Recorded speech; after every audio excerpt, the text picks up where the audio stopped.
তাহলে দেখতে দেখতে দেবদার মুভি ধূমকেতু তার অলরেডি 21 দিন কমপ্লিট করে ফেললো এবং ডে 21 এসে মুভিটা কত টাকা বক্স অফিস কালেকশন করছিল এবং কথা বলবো দেবদার মুভি খাদান তার ডে 21 এসে কত টাকা বক্স অফিস কালেকশন করেছিল। তো hey guys, welcome back to my channel. আমি আছি আপনাদের সঙ্গে মিঠুন আর আপনি দেখছেন আমার ইউটিউব চ্যানেল এমবি স্টুডিও। তো ভিডিওটা শুরু করার আগে আপনাদের কাছে আমার একটাই রিকোয়েস্ট, আপনি যদি আমার চ্যানেলে ফার্স্ট টাইম হয়ে থাকেন তো প্লিজ চ্যানেলটাকে সাবস্ক্রাইব করে ভিডিওতে একটা লাইক করে দেবে। তো চলুন ভিডিওটি শুরু করা যাক।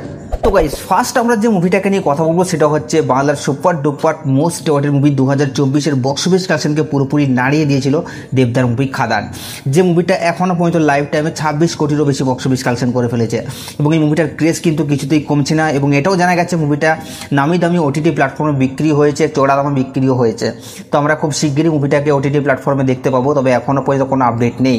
তবে আপনারা জানেন খাদান মুভিটা বক্স অফিসে একটা আলাদা লেভেলের তুফান সৃষ্টি করেছিল এবং বাংলার কমার্শিয়াল মার্কেটটাকে পুরোপুরি ওপেন করে দিয়েছিল, যার কারণে কিন্তু বাংলা সিনেমায় এখন যে কমার্শিয়াল মুভিগুলো আসছে সেগুলো যেমনও কিন্তু মোটামুটি ব্যবসা করে যাচ্ছে এবং দেবদার সিনেমা এলে তো বক্স অফিস পুরোপুরি কাঁপিয়ে দিচ্ছে, সেটা আমরা ধূমকেতুর ক্ষেত্রে দেখতেই পাচ্ছি। তো এখন প্রশ্ন হলো এটাই যে দেবদার মুভি খাদান তার ডে 21 এসে কত টাকা বক্স অফিস কালেকশন করেছিল।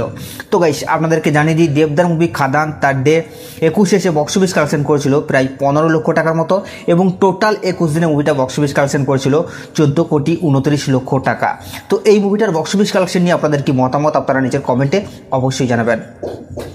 তো গাইস, সেকেন্ড আমরা যে মুভিটাকে নিয়ে কথা বলবো সেটাকে নিয়ে আপনাদেরকে নতুন করে বলার কিছু নেই। আপনারা জানেন যে মুভিটা রিসেন্টলি টাইমে বাংলার বক্স অফিসকে পুরোপুরি কাঁপিয়ে রেখেছে, মানে এখনও পর্যন্ত যে মুভিটার মধ্যে বিন্দু মাত্র কোনো ড্রপ দেখা যাচ্ছে না। মুভিটা ভাই আলাদা লেভেলের খেলা খেলছে ও বাংলার বক্স অফিসকে পুরোপুরি তছনছ করে দিয়েছে। যে সমস্ত রেকর্ড ছিল সেই সমস্ত রেকর্ড অলরেডি দেবদা নিজের নামে করে নিয়েছে ধূমকেতুর মাধ্যমে। তো এই দেশু জুটি একটা বিরাট হারে সাড়া পেয়েছে দর্শকদের কাছ থেকে, যার কারণে মুভিটা কিন্তু record breaking box office collection করছে এবং আমরা জানি মুভিটা তার অলরেডি 21 দিন কমপ্লিট করে ফেলেছে এবং 21 দিনে এসে মুভিটা মারাত্মক লেভেলের রেসপন্স এখনও পর্যন্ত ভাই বক্স অফিস কালেকশনে পুরো আগুন লাগিয়ে দিচ্ছে। যদিও রিসেন্টলি টাইমে অনেকগুলো মুভি রিলিজ হয়েছে হিন্দি প্লাস বাংলা, তারপরেও কিন্তু এই ধূমকেতুর সামনে কেউ টিকতে পারছে না, মানে এক কথায় ধূমকেতু এক্সপ্রেস বললেই চলে। তো ধূমকেতু মুভিটা তার অলরেডি 21 দিন কমপ্লিট করে ফেলেছে। ডে 21 এসে মুভিটা বক্স অফিস কালেকশন করেছে প্রায় 47 লক্ষ টাকার মতো এবং টোটাল 21 দিনে মুভিটা গ্রস বক্স অফিস কালেকশন করেছে 28,25,00,000 টাকা। তো গাইস, 30 কোটির খুব কাছাকাছি চলে এসছে গ্রস বক্স অফিস কালেকশনে। আশা করি থার্ড উইকে তো হলো না, কিন্তু নেক্সট উইকে অলরেডি এটা কমপ্লিট করে ফেলে মানে 30 কোটি অলরেডি পার করে যাবে। তো এই দুটো মুভির বক্স অফিস কালেকশন নিয়ে আপনাদের কি মতামত আপনারা নিচের কমেন্টে অবশ্যই জানাবেন। আরে সাবস্ক্রাইব করে দাও নেক্সট ভিডিওর জন্য।